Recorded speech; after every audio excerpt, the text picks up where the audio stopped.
चलिए नमस्कार साथियों, आप सभी का स्वागत है। सबसे पहले मैं आपसे माफ़ी चाहता हूँ क्योंकि मैं लास्ट टाइम के अंदर मैं आपको कुछ प्रोवाइड करने की कोशिश कर रहा हूँ, बट मैंने सोचा कि कोई नहीं, एक बार मैं आपको बता दूँ। ठीक है, तो कुछ नहीं, जल्दी से एक बार सुन लेना भाई। मुझे पता है कि सुनने से आपको याद हो जाएगा। बहुत ही ज़्यादा इजी लैंग्वेज है। 3 टॉपिक पढ़ूंगा, काई स्क्वायर टेस्ट, और साथ में पढ़ूंगा टाइप सेकंड और टाइप फर्स्ट एरर, और उसके बाद में एक मैं आपको और पढ़ूंगा मेजरमेंट स्केल्स। ठीक है, जल्दी जल्दी तीनों वीडियो आएंगे, एक साथ ही देख लेना। 5-5 मिनट के लेक्चर्स होंगे और 15 मिनट के अंदर आपके 3 टॉपिक क्लियर हो जाएंगे, और मैं गारंटी देता हूँ याद भी हो जाएंगे। ठीक है, लिखने की जरूरत नहीं, यहाँ से खाली देख लो, स्क्रीनशॉट लेना ना इस पेज का। कोई स्क्वायर टेस्ट क्या होता है? It is a statistical test that use to determine the whether there is a significant association or relation between the two category variables. यानी ये कोई स्क्वायर टेस्ट है, वो देखने के अंदर काम आता है कि क्या दो वेरिएबल्स के बीच में कोई प्रकार का रिश्ता है या नहीं है, किसी दो प्रकार के वेरिएबल्स के साथ में कोई रिश्ता है या नहीं है, ये देखने के लिए टेस्ट हम यूज़ करते हैं। It is commonly use to test the independent of two variables such as whether is there is relationship between the smoking and lung cancer. जैसे कि हम अगर समझते हैं कि क्या लंग कैंसर और स्मोकिंग के बीच में कुछ रिलेशनशिप है या नहीं है, ये चीज़ देखने के लिए हम क्या करते हैं, काई स्क्वायर टेस्ट करते हैं। ठीक है, अब देखो स्मोकिंग जो हो गया, इसमें क्या हो गया, इंडिपेंडेंट वेरिएबल्स है, और लंग कैंसर भी क्या है भाई, लंग कैंसर भी क्या है, स्मोकिंग कोज लंग कैंसर। तो दो इंडिपेंडेंट वेरिएबल्स हो गए। ठीक है, अपने आप में अगर देखा जाए ना, तो ये लंग कैंसर ये भी इंडिपेंडेंट वेरिएबल्स ही हैं। ठीक है, the test involves comparing the observed frequencies of a set of categorical data which is expected frequency that would be expected if there is were no relationship between the variables।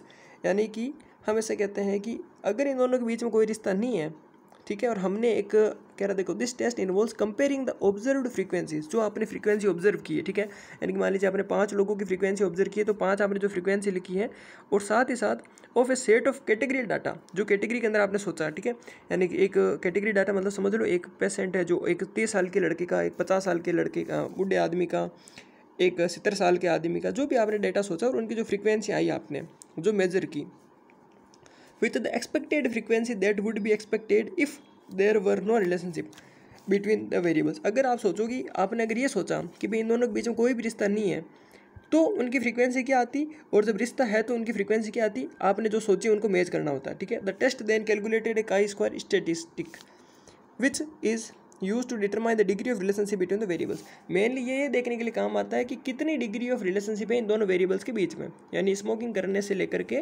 Lung cancer होने तक के बीच में क्या जो है relationship है।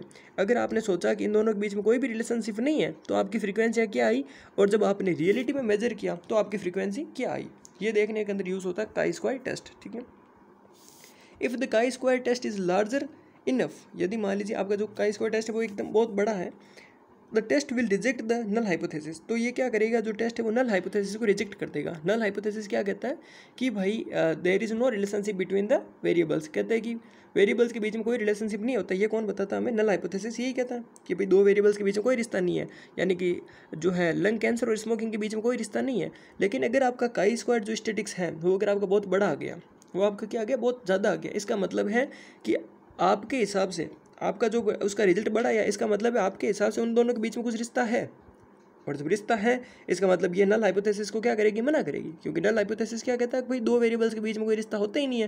पर आपका टेस्ट अगर बड़ा, मतलब आपका रिश्ता निकला है, इसका मतलब ये किसको रिजेक्ट कर रही है, नल हाइपोथेसिस को रिजेक्ट कर रही है। that there is no relationship between the variables and conclude that there is a significant relationship between the variables। इसका मतलब फिर conclude क्या निकला कि जब भाई ये null hypothesis को रिजेक्ट करिए, इसका मतलब ये conclusion निकला कि भाई दोनों के बीच में कुछ ना कुछ तो रिलेशनशिप है।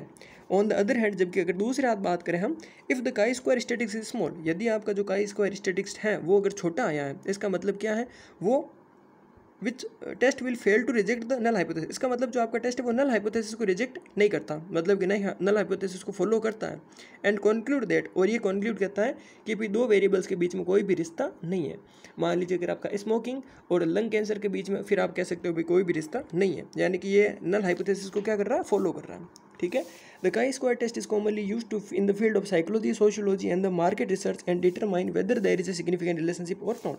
ये जो काई स्क्वायर होता है वो किस में काम आता है, मेनली साइकोलॉजी सोशियोलॉजी में काम आता है। क्योंकि साइकोलॉजी के अंदर क्या होता है, हम ये देखते हैं कि अपने जो अपने माइंड का और अपने बॉडी का, इन दोनों के बीच में कोई प्रकार का क्या है, रिलेशनशिप है या नहीं है, ये देखने के अंदर काम आता है। ठीक है, तो आई थिंक बहुत ही ज़्यादा सिंपल है, छोड़ के आते इससे अच्छा कुछ ना कुछ लिख के आओगे, ये तो मेरी गारंटी 100%। अगर मैं ये नहीं पढ़ाता ना, तो बेटा इतना घटिया घटिया तरीके से दे रखा है मुझे, मैंने इतनी बुक्स देखी, इतनी शॉर्ट पेपर देखी, पता नहीं क्या कुछ दे रखा उनमें, तब मुझे पता 100% आप लिख के आओगे और सही करके आओगे, और 4 में से कम 2-3 नंबर तो लेके आओगे अगर आया तो। ठीक है, चलो टाइम वेस्ट नहीं करते, मैं सेकंड वीडियो पुट कर रहा हूँ। ठीक है, थैंक्स।